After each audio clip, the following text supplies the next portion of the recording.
কুলে জন্ম নেবে, মানুষ হয়ে যদি মানুষের আচার করো তবেই মনুষ্য কুলে জন্ম পাবে, নচেত নয়। তাই বলছে ভারত ভূমিতে জন্ম নিয়ে করো পরম উপকার, সার্থক হবে তোমার ভারত ভূমিতে জন্মগ্রহণ করা।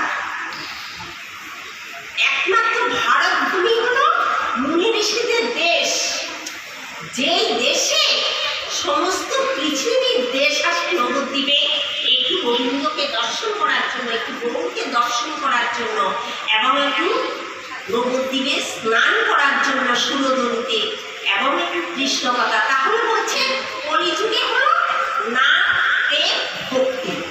তাহলে বলছে কার নাম গুণাগুণ করতে? কৃষ্ণ নাম গুণাগুণ করো, আমার গৌরীর নাম গুণাগুণ করো। এবং প্রেম, প্রেম কথা অর্থাৎ ভালোবাসো, গোবিন্দকে ভালোবাসো, ভগবানকে ভালোবাসো।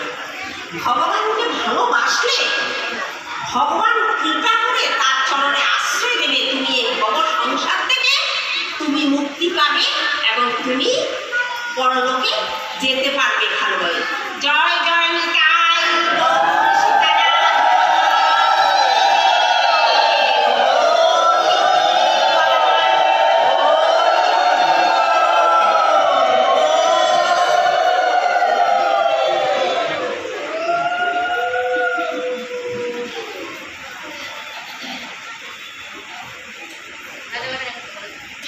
আমার মহাপ্রভু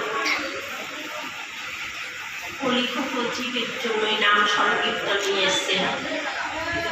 বলছেন 4 বার 8 বার কেন হরে বলে, 4 বার কেন রাম নাম, 4 বার কেন কৃষ্ণ।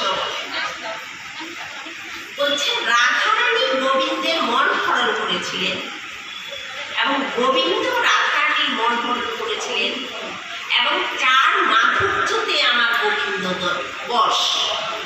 4 বার কেন কৃষ্ণ বলে, কৃষ্ণ রাধারানীকে আকর্ষণ, এবং মুখে থেকে বাস করেন রাধারানী বাস করেন, হস্তেতে দানের অধিপতি শ্রী গোবিন্দ। বলছেন নাকে যদি কখনো, যেমন বলছে তুলসীর গন্ধ, এবং যদি চরণের তুলসী ফুলের গন্ধ যদি না নেওয়া হয় তাহলে বলছে ভস্মার সমান এই নাক। কেন? এই নাকের সুগন্ধ দুর্গন্ধ সব পায়। তাহলে আমার কল্পনা আছে সুগন্ধ, আমার গোবিন্দের চরণের ফুল তুলসী যদি আমরা নাকে না দিতে পারি তাহলে বলছে ভস্মার সমান। কেমন?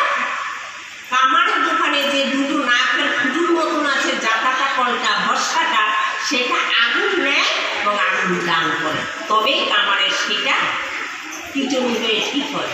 তাই তাকে এই নাককে বলছে ভস্মার সমান, যদি গোবিন্দের ফুল জল যদি তুলসী পাতা যদি গন্ধ না পাওয়া যায়।